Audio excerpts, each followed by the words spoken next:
एक बार भगवान शिव मां पार्वती के सहित नंदी पर सवार होकर आरूढ़ होकर के भ्रमण कर रहे थे। देखो भक्तों की कितनी महिमा है। ये ग्रंथ वैष्णव अपराध से बचाने वाला ग्रंथ है। ये ग्रंथ भक्तों के, संतों के, महापुरुषों के अपराधों से बचाने वाला ग्रंथ है। कभी कभी हम भगवान से तो अतिशय प्रेम करते हैं, भगवान से तो खूब प्रेम करते हैं, लेकिन अज्ञानतावश हम भगवान के प्रेमियों से ईर्ष्या रखने लगते हैं। बस यही भूल है। भगवत प्राप्ति में सबसे बड़ा बाधक ही यह है कि हम भगवान से ज्यादा प्रेम करते हैं और भगवान से प्रेम करने वाले प्रेमियों के प्रति कभी कभी हीनता का भाव रखते हैं। हमारे पूज्य संतों के मुख से हमने अनेक बार सुना है जी, इस वैष्णव अपराध से, भक्ता अपराध से बचा कैसे जाए। किसी के मस्तक पर तिलक है, कंठ में कंठी है, वह भक्त का प्रगट स्वरूप है। हमें पता चलता है कि मस्तक पर कोई तिलक लगाएगा तो वो भक्त ही होगा, भक्त को ही तिलक की आदत होगी। कोई तुलसी की कंठी, कोई रुद्राक्ष पहनेगा, वो भक्त ही होगा, तभी उसने धारण किया। तो प्रगट रूप से उस जीव को भक्त मान के हम श्रद्धा रखते हैं, किंतु भक्त के अनेक स्वरूप हैं। बहुत से भक्त ऐसे जो अपने आप को बहुत छुपा कर रखते हैं, बड़ा गुप्त रखते हैं। भक्तमाल में उदाहरण आता है एक अंतर्निष्ठ राजा का। कोई धोती कुर्ता पहना है, तिलक लगाए है, कंठी पहना है, वो तो प्रगट रूप से पता चल ही रहा है ये भक्त है। लेकिन कोई हमारे बाबूजी की तरह पैंट शर्ट पहना तो क्या वो भक्त नहीं है? उसके भीतर की कौन जाने।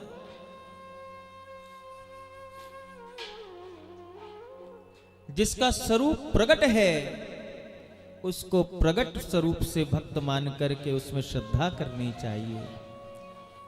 और जिसके स्वरूप से यह ज्ञात ना हो पा रहा हो कि ये भक्त है या नहीं है, लेकिन प्रत्येक जीव के भीतर परमात्मा बैठा है, उस भाव से उस जीव से प्रेम करना चाहिए, भक्त स्वरूप मानना चाहिए, तो हमारा भक्ता अपराध नहीं बनेगा, वैष्णव अपराध नहीं बनेगा। और प्रेमियों, भगवान की तो घोषणा है। श्रीमद् भागवत जी की कथा में आपने राजा अम्बरीश का चरित्र सुना है।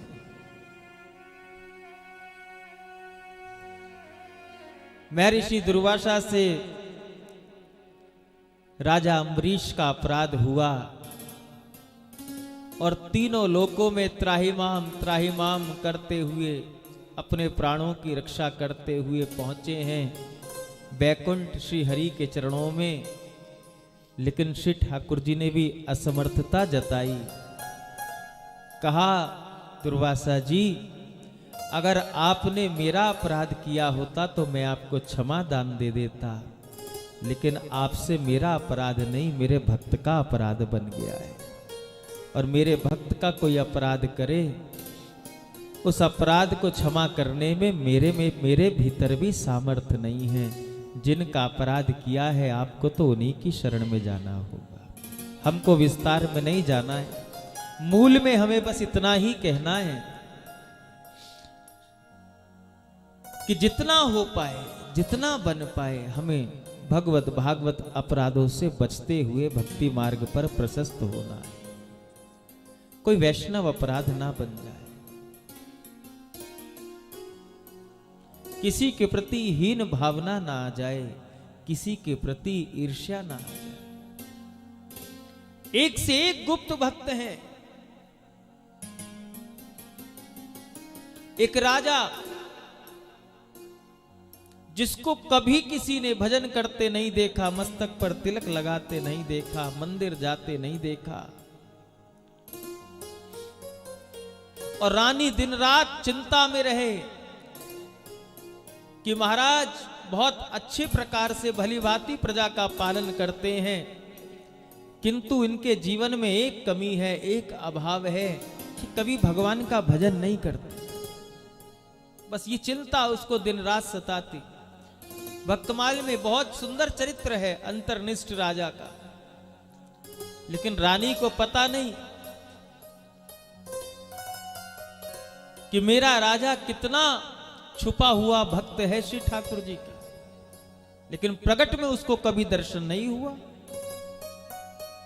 कि राजा को कभी माला करते देखा हो, मंदिर जाते देखा हो, कोई भजन करते देखा हो, कोई सेवा करते देखा हो। प्रेमियों कहते हैं एक दिन रात्रि के समय महाराज महारानी के संग पर्यंक पर शयन कर रहे थे और मध्य रात्रि में उस राजा के मुख से निकला, हे बिहारी जी। क्या निकला? हे बिहारी जी। और वह शब्द, वह वाक्य रानी के कानों में गया।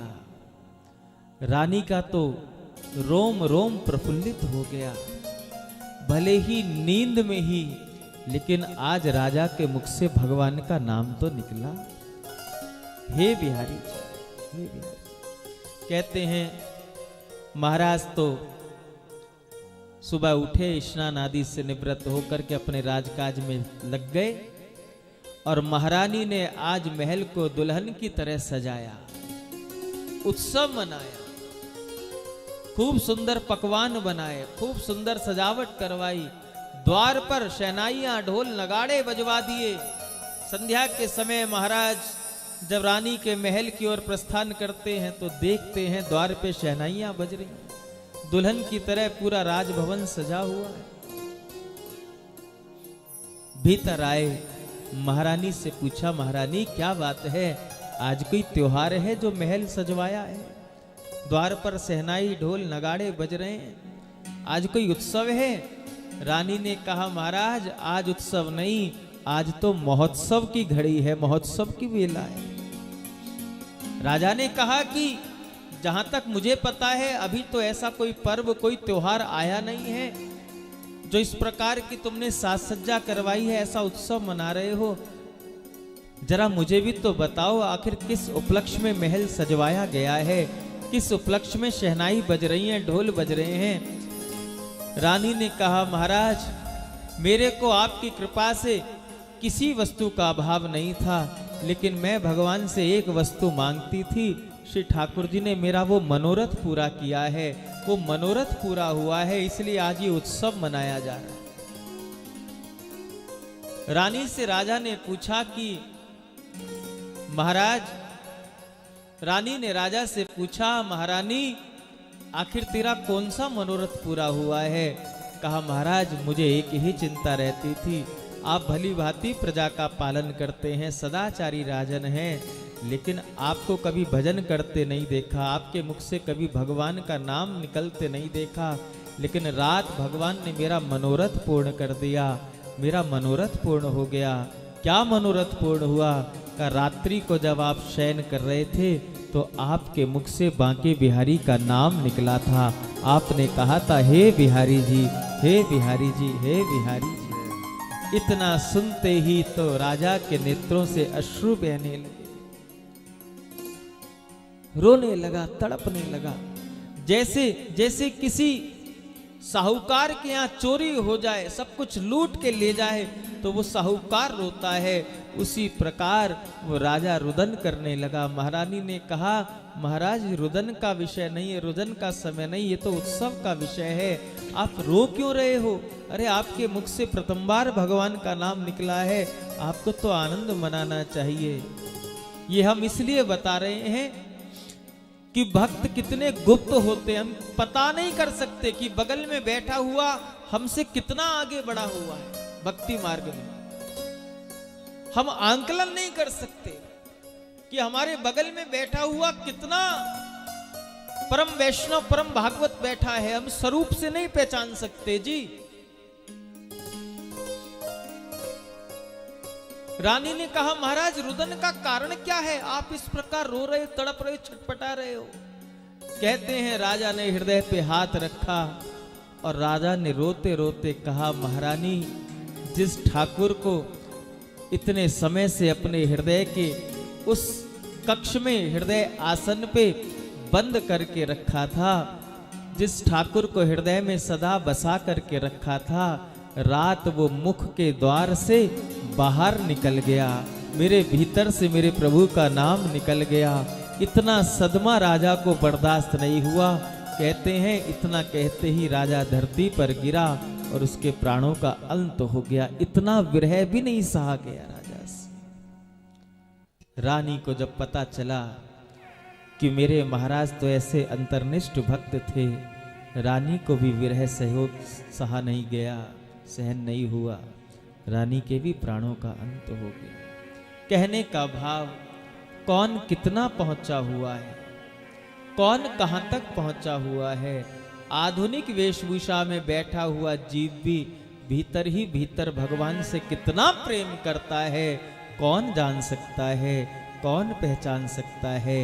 इसलिए भक्तमाल का एक एक चरित्र, भक्तमाल में वर्णित एक एक भक्त हमको यही शिक्षा देता है कि भाई जितना हो पाए उतना संसार के जीवों से प्रेम करो, किसी से भी राग द्वेष ईर्ष्या ना रखो, क्योंकि संसार में जो कुछ भी दृष्टि गोचर हो रहा है वह सब गोविंद की कल्पना है, वह सब गोविंद का बनाया हुआ है। और ठाकुर ने अगर किसी के अंदर कमियां भी भरी हैं, ठाकुर ने अगर किसी के अंदर अवगुण भी भरे हैं, वो भी उसकी रचना है, वो भी उसकी कल्पना है। भक्त का स्वभाव तो केवल प्रेम करना है। प्रबल प्रेम के पाले पड़कर प्रभु को नियम बदलते देखा, अपना मान भले टल जाए पर भक्त का मान ना टलते देखा, भक्त का मान ना टलते देखा।